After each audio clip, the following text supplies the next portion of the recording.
வணக்கம் 7 Winstar technology. இப்போ பார்க்குற வீடியோன்னு பார்த்தீங்கன்னா, கீபோர்டு ஃபோனில் ஒரு சில நம்பர்ஸ் ஒர்க் ஆகலை. அது எங்கேருந்து ஸ்டார்ட் பண்ணி வருது, எங்கே பிரச்சனை இருக்குன்னு சொல்லி நம்ம மூலியமாக பார்க்க போகிறோம். இதில் 1 4 7 ஸ்டாரு இது ஒர்க் ஆகலை. அதுமாரி காலிங் மற்ற அப் டவுன் பட்டனும் இதில் ஒர்க் ஆகலை. இப்போ இதில் இந்த ஃபோனை பொறுத்தவரை வந்து பார்த்திங்கன்னா, தண்ணி பட்டு அதிகமாக ட்ராக் கட் ஆகும். இந்த ஃபோன் மட்டும் இல்லை, அப்டேட் எந்த ஃபோனாக இருந்தாலும் சரி, ஆண்ட்ராய்டு ஐஃபோன் எதுவாக இருந்தாலும் கண்டிப்பாக தண்ணி பட்டால் போர்டு அரிக்க ஆரம்பிச்சிடும், பிரிண்ட் கட்ட ஆரம்பிக்கும். அந்த மாதிரி தான் இதில் ப்ராப்ளம் ஆகிருக்கு. அப்போ இதில் ஃபோன் ஆன் பண்ணிவிட்டு ஒவ்வொரு இடங்களுக்கு சப்ளை வருதான்னு பார்ப்போம். ஆல்ரெடி வந்து 1 4 7 ஸ்டார் லைனில் வந்து வோல்டேஜ் வருதான்னு செக் பண்ணி பார்க்க போகிறோம். வோல்டேஜ் எதுவுமே வரல. மற்றபடி ஒர்க் ஆகிற நம்பர் சில ஃபுல்லாக பார்த்திங்கன்னா வோல்டேஜ் வருது. அப்போ கண்டிப்பாக இந்த ட்ராக் மொத்த லைனுமே கட் ஆகிருக்கு. அப்போ இது எங்கேருந்து ஸ்டார்ட் ஆகி வருது அப்படின்னு சொல்லி நம்ம ப்ராப்பராக பார்க்கணும். அப்போ இந்த கீபோர்டு கான்செப்ட் மட்டும் இல்லை, எல்லா ஃபோனுக்கும் இந்த மாதிரி முறைப்படி நீங்கள் ஃபாலோ பண்ணி பார்த்தீங்கனாலே கண்டிப்பாக முழுமையாக சர்வீஸ் பண்ண முடியும்.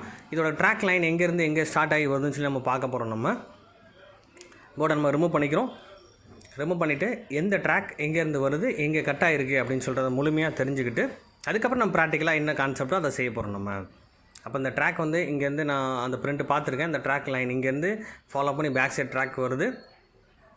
இந்த ட்ராக்கில் இந்த ஃபோனை பொறுத்தவரை தண்ணி பட்டு ஃபுல்லாக அரிச்சிருக்கு. இந்த ட்ராக் லைன் ஃபாலோ பண்ணி எங்கேருந்து எங்கே ஸ்டார்ட் ஆகி முடியுது பார்த்தீங்கன்னா கடைசி ஐசிக்குள்ளே போய் முடியுது. இதில் ஒரே ஐசி தான், இதில் எல்லா சர்க்கியூட்டுமே ஃபங்க்ஷன் ஆகிற மாதிரி பண்ணி வச்சுருக்காங்க. அப்போ ஒவ்வொரு செக்ஷனுக்கும் சர்க்யூட் எப்படி இருக்குது, ஒவ்வொரு ஃபோனுக்கும் எந்த மாதிரி டிசைன் பண்ணியிருக்காங்க, சிக்மாட்டிக் டயக்ராம் எப்படின்னு சொல்லி நம்ம தெரிஞ்சுக்கணும். இந்த ட்ராக் வந்து நான் உங்களுக்கு ஜூம் பண்ணி காட்டுறேன் பாருங்கள். இந்த ட்ராக்கோட கனெக்ஷன் எல்லாமே 4 லைனுமே ட்ராக் வந்து த்ரூவாக வந்து நம்மளுக்கு ஒரு பாயிண்டில் போய் கனெக்ட் ஆகுது. இதேமாதிரி அப் டவுன் மற்ற விஷயங்கள் காலிங் எல்லாத்துக்குமே ட்ராக் ஒவ்வொன்றுக்கும் தனித்தனியாக போகும். இந்த ட்ராக் ஃபுல்லாக லைனுமே வந்து நம்மளுக்கு அந்த 3 ட்ராக் லைனுமே கீபோர்டுக்கு வரக்கூடிய ட்ராக் தான். இந்த லைன் நம்ம ஃபாலோ பண்ணி போகிறோம்னா இந்த மாதிரி டெஸ்டிங் பாயிண்ட் கொடுத்துருப்பாங்க. இந்த அவுட்புட் லைன் நம்ம ட்ரேஸ் பண்ணி பார்க்குறதுக்காக கொடுத்துருப்பாங்க. இந்த ட்ராக் லைன் ஃபுல்லாக கடைசி எண்டு வந்து பார்த்திங்கன்னா ஐசிக்குள்ளே முடியுது. அப்போ அதுக்குரிய ப்ராப்பர் வேல்யூ வருதான் செக் பண்ண போகிறோம். அதேமாதிரி வோல்டேஜ் இருக்கான்னு தெரிஞ்சுக்க போகிறோம். அதுக்கப்புறம் தான் நெக்ஸ்ட் நம்ம வந்து ஓகே வோல்டேஜ் வரல அப்படின்னா நெக்ஸ்ட் நம்ம ஐசியை நம்ம ஃபாலோ பண்ண போகிறோம். நம்ம அந்த ஐசியை நம்ம பேஸ்ட் அப்ளை பண்ணி முதல்ல ஷேக் பண்ணி பார்க்கலாம். பெரும்பாலும் வந்து பார்த்திங்கன்னா சரியாக ஃபிட்டிங் இல்லாமல் இருந்தாலும், பால் சரியாக ஃபிட் ஆகாமல் இருந்தாலும் கண்டிப்பாக ப்ராப்பராக அது வேல்யூ வோல்டேஜ் வராமல் இருக்கும். அப்போ நம்ம அதை ஃபஸ்ட்டு சரி பண்ணிவிட்டு அதுக்கப்புறம் நெக்ஸ்ட்டு வந்து ஐசி ரிமூவ் பண்ணிவிட்டு நெக்ஸ்ட் நம்ம அந்த ஐசி ரீபால் பண்ணி கூட வைக்கலாம், இல்லை ஐசி வேறு சேஞ்ச் பண்ணி கூட வைக்க முடியும் நம்ம.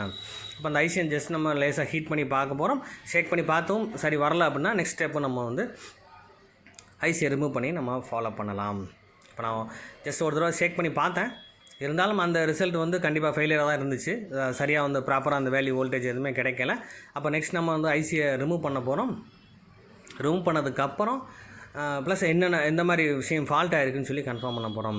அப்போ ஒவ்வொரு கான்செப்டையும் நம்ம முறைப்படியாக எப்படி ஃபாலோ பண்ணணும், எப்படி செக் பண்ணுற மெத்தடை தெரிஞ்சுக்கிட்டதுக்கப்புறம் தான் நம்ம நெக்ஸ்ட்டு அடுத்த லெவல் தான் போகணும்னு சொல்ல வரேன். இப்போ நம்ம எடுத்தோடனே ஐசியை கழட்டிடக்கூடாது. எந்த கான்செப்ட் இருந்தாலும் ஃபஸ்ட்டு முறைப்படி இந்த ஸ்பேர்ஸு ட்ராக் லைன்லாம் தெளிவாக இருக்கான்னு செக் பண்ணி பார்த்துட்டு அதுக்கப்புறம் தான் நம்ம ஐசிக்குள்ளே வேலை செய்ய ஆரம்பிக்கணும்னு சொல்ல வரேன். இப்போ ஐசியை ரிமூவ் பண்ணிவிட்டேன்.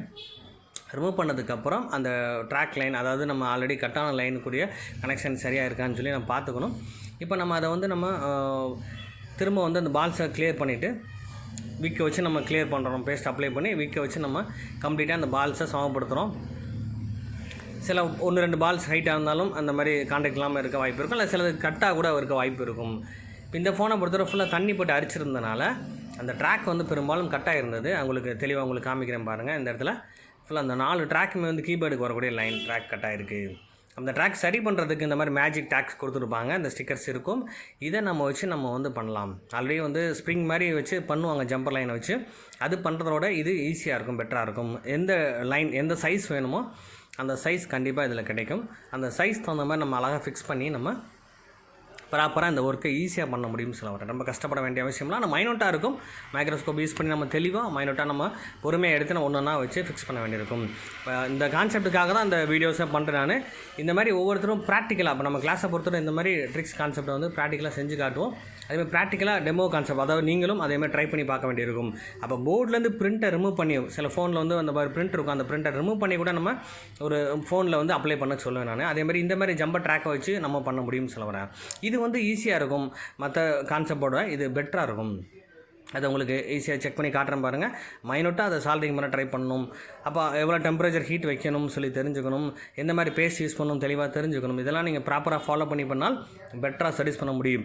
அப்போ பெரும்பாலும் இந்த மாதிரி பிரிண்ட் கட்டாக வாய்ப்பு அதிகமாக இருக்குது. அதேமாதிரி ஐசியை ரிமூவ் பண்ணும்போது பெரும்பாலும் எல்லாருமே பிரிண்ட் கட் பண்ணி கொண்டு வந்துடுவாங்க. அப்போ அந்த அளவு எந்த அளவு ஹீட் எடுக்கணும், எவ்வளோ டைம் எடுத்து பண்ணணும், அந்த கான்செப்ட் ஃபாலோ பண்ணணும். பொறுமைன்ற விஷயத்தை ஃபாலோ பண்ணாலே கண்டிப்பாக இந்த ஃபீல்டில் சக்ஸஸ் பண்ண முடியும்னு சொல்ல வரேன். அவசரப்பட்டு 10 நிமிஷம் 5 நிமிஷம் நம்ம எடுக்க போகிற கான்செப்ட் கிடையாது. இப்போ நம்ம அதை பொறுமையாக ப்ராப்பராக நம்ம வந்து எடுத்துட்டு அதை தெளிவாக ஃபிக்ஸ் பண்ணணும். அப்போ இதுக்குரிய சால்ட்ரிங் ஹீட்டும் ப்ராப்பராக இருக்கணும். அதிகமான ஹீட் வச்சாலும் பிரிண்டோட கட்டாகி வந்துடும். ட்ராக் கட் ஆகாமல் தெளிவாக நம்ம லைனை ஜம்பர் பண்ண வேண்டியிருக்கும். இந்த ஒரு ட்ராக்கை வந்து நான் உங்களுக்கு எப்படி பண்ணணும்னு சொல்லி செஞ்சு காட்டுறேன். ஏன்னா வந்து மொத்தம் 4 பாயிண்ட் பண்ணணும், டைம் எடுத்து பண்ண வேண்டியிருக்கும். உங்களுக்கு கான்செப்ட் புரியறதுக்காக தான் இந்த விஷயம் பண்ணுறேன். நான் ப்ராப்பராக சால்ட்ரிங் பண்ணிட்டீங்கனாலே இந்த ட்ராக் வந்து பார்த்திங்கன்னா நல்ல மைனூட்டாக இருக்கும், கட் ஆகாது. மற்ற ஜம்பர் பண்ணும்போது கட்டாக வாய்ப்பு இருக்கும், நீங்கள் ட்ரை பண்ணி பார்த்துருப்பீங்க. ஆனால் இது வந்து ஃபஸ்ட் கிளாஸாக இருக்கும். ஸ்டிக்கர் எல்லா டைப்லேயுமே கிடைக்கும். என்ன சைஸ் சேஃப் வேணுமோ அதுக்கு தகுந்த மாதிரி கண்டிப்பாக அந்த பிரிண்ட்டை வாங்கி அழகாக ஃபிக்ஸ் பண்ணலாம். நீட்டாக வந்து நம்ம லேட்டு பேஸ்ட் அப்ளை பண்ணி பண்ணலாம், அல்ல நார்மல் பிபிடி பேஸ்ட் அப்ளை பண்ணி கூட நம்ம ஈஸியாக ப்ராப்பராக ஃபிக்ஸ் பண்ண முடியும். அப்போ யூவி க்ளூ அப்ளை பண்ணாமலே நீட்டாக இதில் ஸ்ட்ராங்காக ஃபிக்ஸ் பண்ண முடியும்னு சொல்ல வரேன் நான். அப்போ இந்த கான்செப்ட் நான் யூவி க்ளூ எதுவுமே அப்ளை பண்ணலை, டேரெக்டாக நான் வந்து சால்ட்ரிங் வச்சு ஃபிக்ஸ் பண்ணேன். அதுக்கப்புறம் வந்து ப்ளோயர் வச்சு ஹீட் பண்ணி அதை லேட்டு கண்டிப்பாக மெல்ட் பண்ண வச்சேன் நான். ப்ராப்பராக அதில் பால்ஸ் வந்து ஃபிட் ஆகிடுச்சு பாருங்கள். இந்த மாதிரி அழகாக ஃபிட் ஆகிற ஒரிஜினாலிட்டியாக இருக்கும், உங்களுக்கு டேமேஜ் ஆகாது, பிரிண்ட் கட்டாகவும் செய்யாது. பாருங்கள், இதை நான் வந்து ஜஸ்ட் வந்து அந்த வீடியோ ஒரு பாயிண்ட்டுக்காக காமிச்சிட்டேன். மற்றபடி 4 பாயிண்ட் அடிக்கணும். அடித்ததுக்கப்புறம் நான் வந்து ஐசியை ஃபிக்ஸ் பண்ணி உங்களுக்கு காமிக்கிறேன். உங்களுக்கு இந்த மாதிரி நம்ம வந்து ப்ராப்பராக அந்த பால்ஸை கொண்டு வர முடியும். இந்த மாதிரி ஸ்டிக்கர் சொன்ன மாதிரி எல்லா ட்ராக்குக்குமே இருக்கும். இதை எது தேவையோ எடுத்து பண்ணலாம். இப்போ நம்ம ஐசியை ஃபிக்ஸ் பண்ணி இந்த கான்செப்ட்டு சக்ஸஸ் ஆகிருக்கா இல்லைன்னு சொல்லி நம்ம பார்க்க போகிறோம். நம்ம ஐசியை ஃபிக்ஸ் பண்ணியாச்சு. இப்போ நம்ம வந்து ஃபோனை ஆன் பண்ணி செக் பண்ணி உங்களுக்கு காமிக்கிறேன். இது மாதிரி ஒவ்வொருத்தரும் சின்ன சின்ன கான்செப்டை ஃபஸ்ட்டு ஃபாலோ பண்ணாலே கண்டிப்பாக பெரிய விஷயங்கள் ஈஸியாக பண்ண முடியும்னு சொல்ல வரேன் நான். ப்ராக்டிக்கலாக எந்த அளவுக்கு ரிஸ்க் எடுக்கிறீங்களோ கண்டிப்பாக அந்த அளவுக்கு ரிசல்ட் கிடைக்கும். ரிசல்ட் கிடைக்கிற வரைக்கும் ட்ரை பண்ணணும். அதிகமாக ஹீட் ரொம்ப ஓவராக வச்சு பண்ணக்கூடாது. ஒரு டைம் பண்ண முடியலாம், கொஞ்சம் ரிலாக்ஸ் பண்ணிவிட்டு நம்ம வந்து சர்வீஸ் பண்ணணும்னு சொல்ல வரேன். ஃபஸ்ட்டு சின்ன சின்ன விஷயங்கள் கீபோர்டு ஃபோன்லேருந்து ஆரம்பித்து ஆண்ட்ராய்டு வரைக்கும் அப்டேட் பண்ணால் ஈஸியாக இருக்கும். அப்போ எல்லா பேசிக் கான்செப்ட்டும் கீபோர்டு கான்செப்ட் தான். இதில் நீங்கள் ஃபாலோ பண்ணி சக்ஸஸ் பண்ணிங்கன்னா மட்டும்தான் அடுத்த லெவல் போக ஈஸியாக இருக்கும். இந்த மாதிரி ஜம்பர் ட்ராக்கை வந்து நம்ம நெக்ஸ்ட் லெவல் அடுத்து நம்ம இன்னும் மைனூட்டான விஷயங்கள் நம்ம எப்படியெல்லாம் பண்ண போகிறோம்னு சொல்லி நெக்ஸ்ட் நான் உங்களுக்கு வீடியோ தரேன். இந்த வீடியோ உங்களுக்கு பிடிச்சிருந்தா லைக் பண்ணுங்கள், ஷேர் பண்ணுங்கள், கமெண்ட் பண்ணுங்கள், சப்ஸ்கிரைப் பண்ணுங்கள், பெல் பட்டனை மறக்காமல் கிளிக் பண்ணுங்கள். Thank you friends.